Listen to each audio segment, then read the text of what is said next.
Flight 451 departed from Chicago Midway Airport, bound for Denver, on a gentle autumn afternoon, with golden sunlight softly filtering through fading leaves. The usual calm and composed atmosphere of the first-class cabin suddenly turned tense when something unexpected occurred. Marcus Johnson, a 48-year-old black man dressed in a sleek grey suit, sat quietly in seat 2A, a first-class seat he had fully paid for, when a young flight attendant approached him with a forced smile and asked him to give up his seat for a young family. Though her tone was polite, it lacked the necessary respect, and more notably, came without any real apology or explanation. It was as if Marcus were merely an obstacle to be removed, an inconvenience in the way of more important passengers. She hadn't approached the white man in seat 2C or the couple in the front row. Her request was directed only at Marcus, the lone black man in the cabin, a man she clearly did not regard with any genuine respect. Her smile seemed like a favor that Marcus was supposed to accept, a courtesy extended to the family, while he was treated as a misfit in a space meant for privilege. That alone was enough to thicken the air in the cabin, as glances turned toward Marcus, filled with confusion, discomfort, and silent judgment. But few knew that the man being treated with such disregard was far from just another passenger. Marcus Johnson was the chairman, founder, and CEO of SkyHigh Air, the very airline this flight attendant worked for. He was the true owner of the skies she served under, a man who had painstakingly built his own aviation empire, a quiet symbol of power and grace. Someone who did not need to raise his voice because his steady resolve spoke volumes, and within just 15 minutes, a short phone call from Marcus led to the flight being delayed, and the entire flight crew suddenly facing a challenge unlike anything they had ever encountered, while most of the passengers could barely comprehend what had just unfolded. The question remains, how does a man like Marcus maintain such unwavering composure, without complaint or visible anger, even when being treated so unjustly in the very first-class cabin where he rightfully belonged? What happens when power does not need to shout, but instead moves silently and decisively, transforming situations with quiet force? If you've ever felt relegated to a lesser place, told to move for someone deemed more deserving, this story is for you. It's a true account of dignity, of silent strength, and of power expressed not through fury, but through calm and deliberate action that sparked a wave of change without a single shout. Marcus Johnson stepped onto that plane slowly, deliberately, each step weighted with the self-assurance of a man who knows his worth. He was not there to cause trouble or stir conflict. He was there to claim the space that was rightfully his. On that flight, he wasn't just a passenger. He was a symbol for all those who continue to fight for fairness and respect, values that everyone deserves regardless of race or background. Marcus's journey wasn't merely a flight. It was a powerful example of how calm determination can shine brightest in the most defining moments. Because sometimes the greatest form of power is not noise. It is the strength to remain still when the world expects you to back down. And through each steady step he took, Marcus Johnson's story becomes a lesson in justice, dignity, and the unshakable strength that each of us holds within. Marcus Johnson, A 48-year-old man with a calm demeanor and naturally commanding presence always arrived at the airport early, not out of anxiety or haste, but out of deep respect for time and space.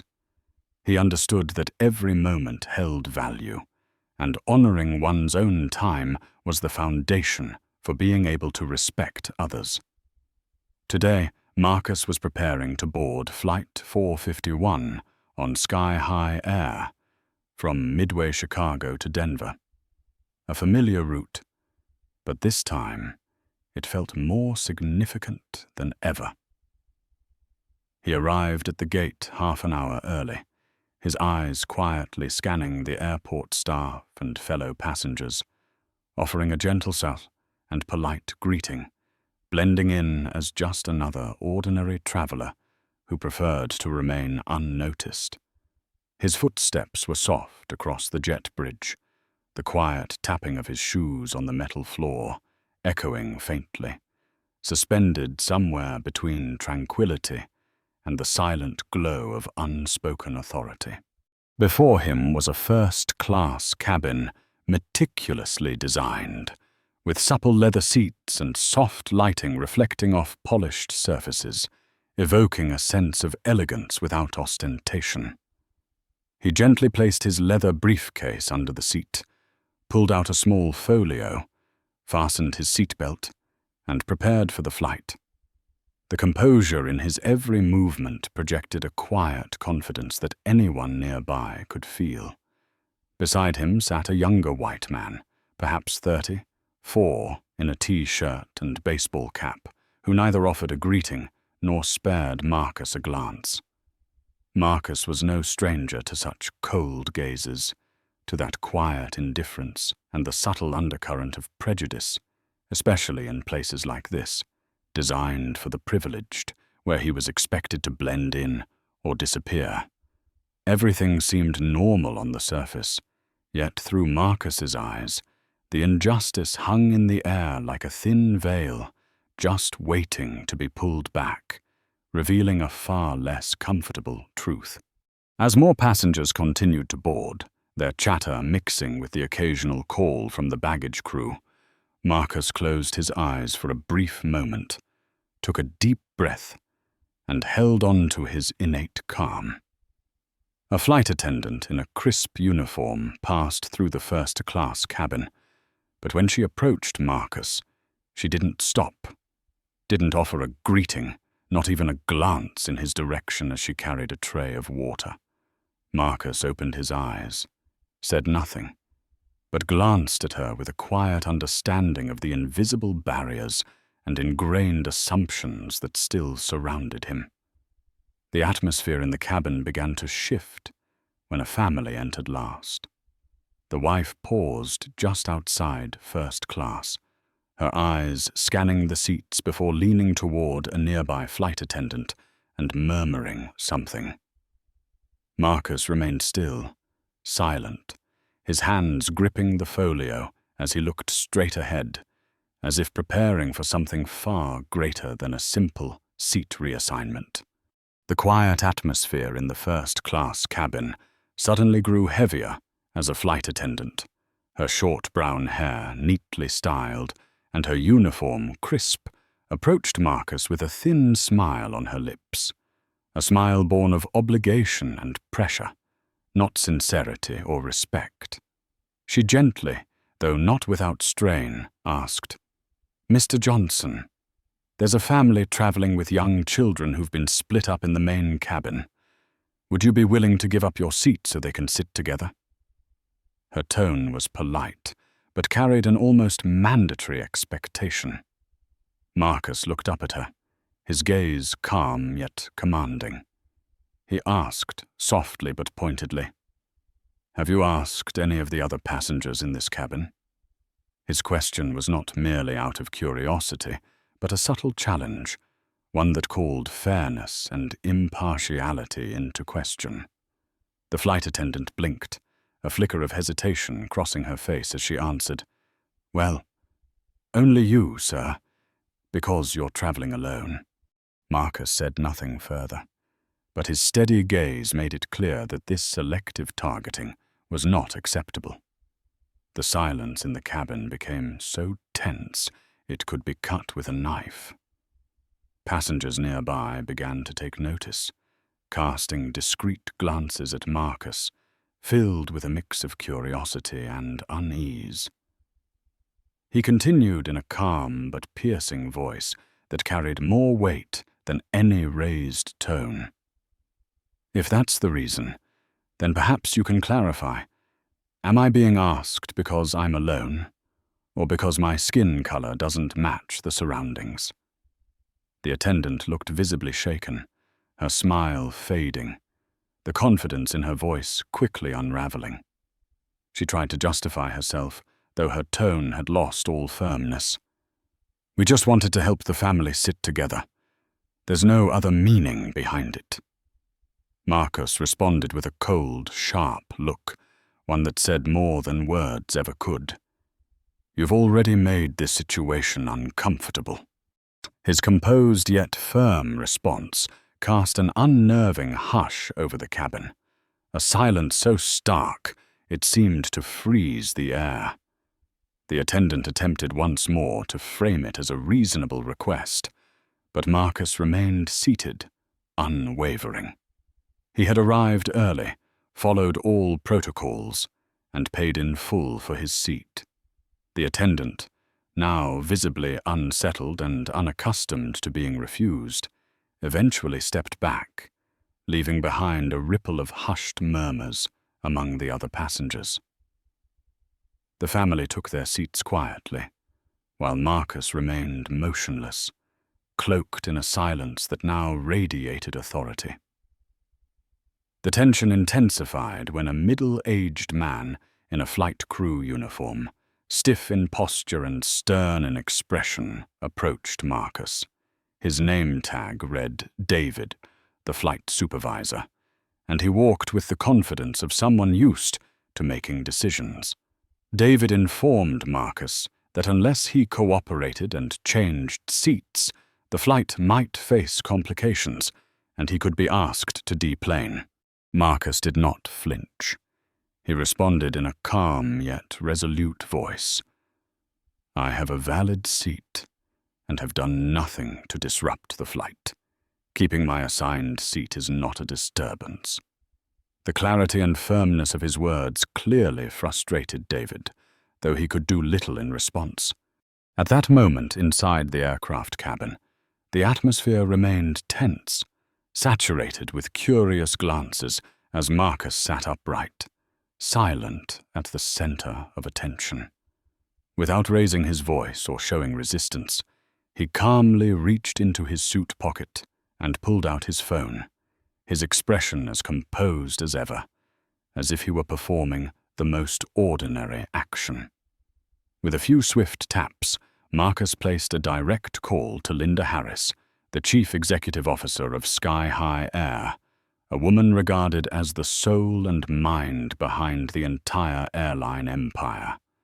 Within seconds, Linda answered, her voice steady and clear, showing no hint of surprise or confusion at the situation unfolding.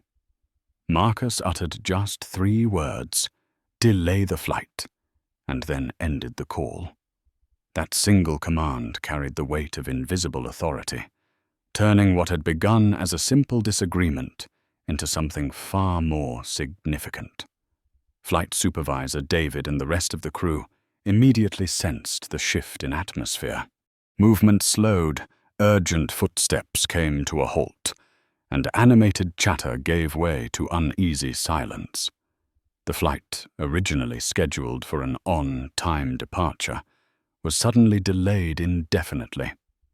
Passengers began checking their watches and reaching for their phones, while whispers rapidly spread through the rows. Children asked questions, adults voiced concerns, and phrases like, "Why haven't we taken off?" and "Is something wrong?" became increasingly common.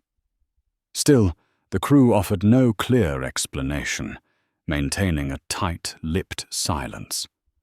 Out on the tarmac, support vehicles remained stationary, luggage had yet to be loaded, and the aircraft door stayed open. This delay quickly became more than a logistical hiccup. It was a visible sign of an invisible power struggle. Service staff no longer rushed about. Instead, their expressions reflected rare unease and apprehension. Beyond the runway, a black SUV without license plates quietly approached the plane. Two senior executives from SkyHigh Air, dressed sharply in company uniforms, stepped onto the tarmac with solemn, determined expressions. They didn't speak much and they didn't rush, but their presence alone was a silent warning to everyone on board. Measures were being taken, serious, top-level measures.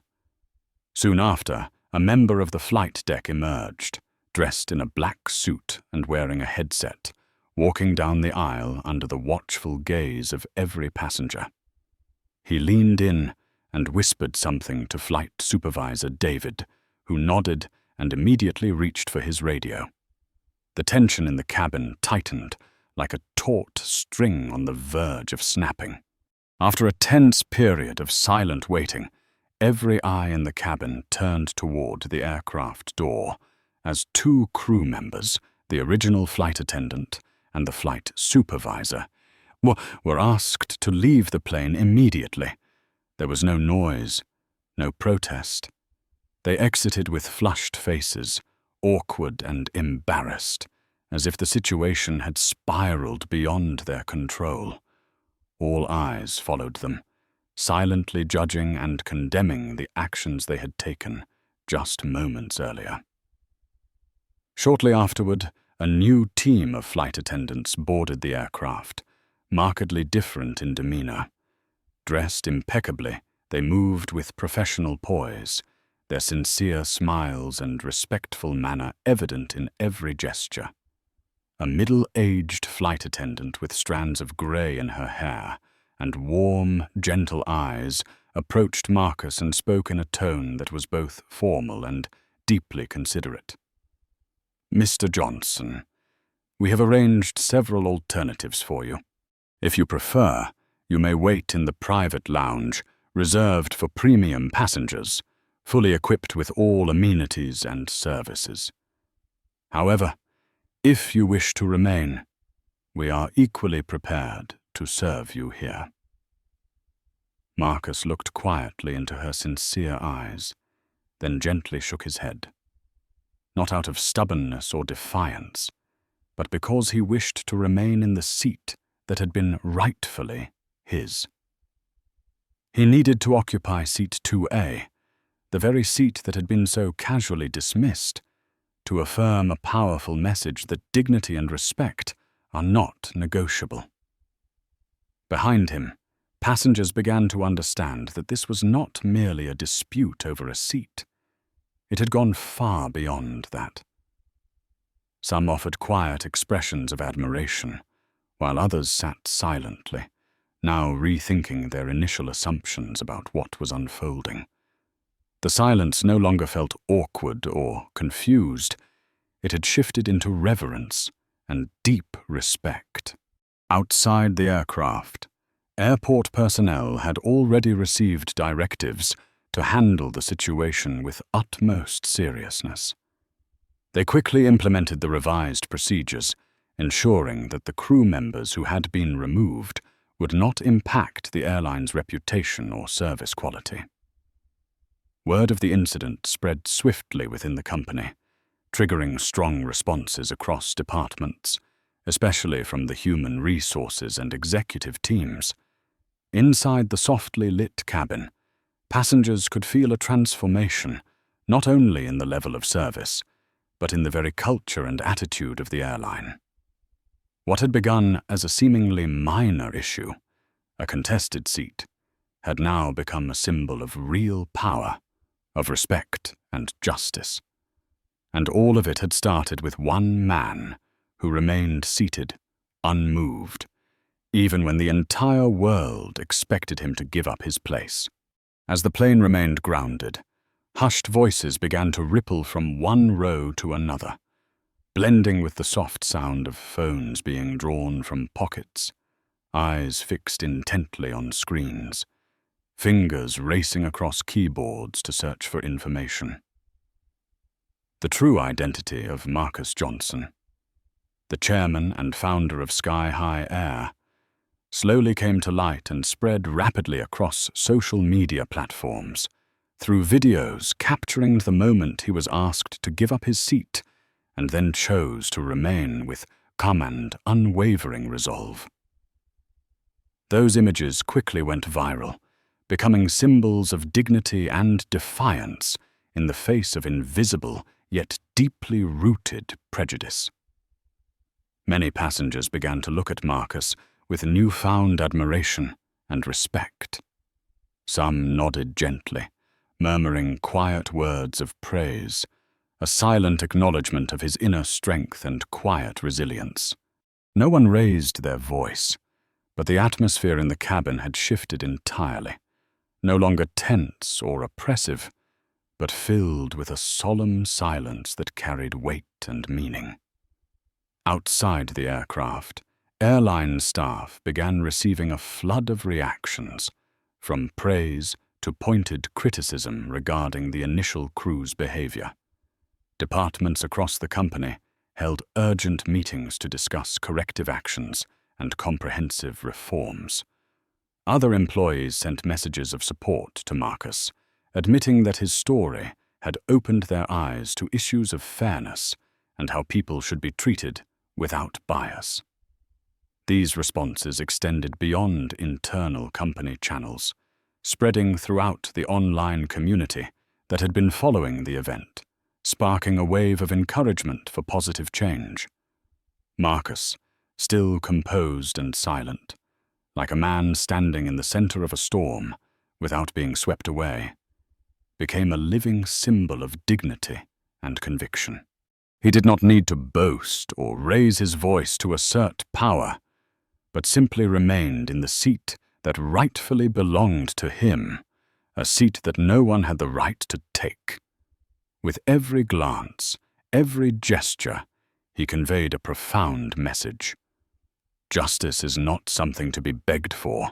It is a right that belongs to everyone.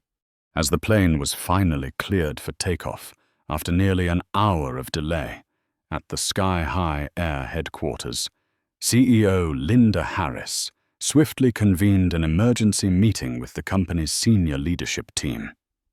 The spacious boardroom, with its polished wooden table and bright overhead lights illuminating the entire space, gathered the most powerful minds in the company and became the birthplace of a new turning point in corporate culture.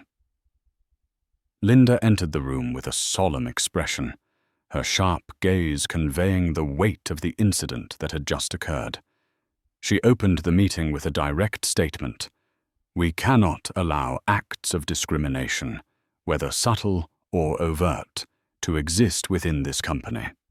The actions of a few staff members have damaged the reputation and values we've worked so hard to build." Her voice echoed with authority, yet carried genuine sincerity, prompting complete silence as everyone focused intently on her every word. Linda was not merely addressing an isolated incident, but emphasizing the urgent need for a comprehensive cultural revolution.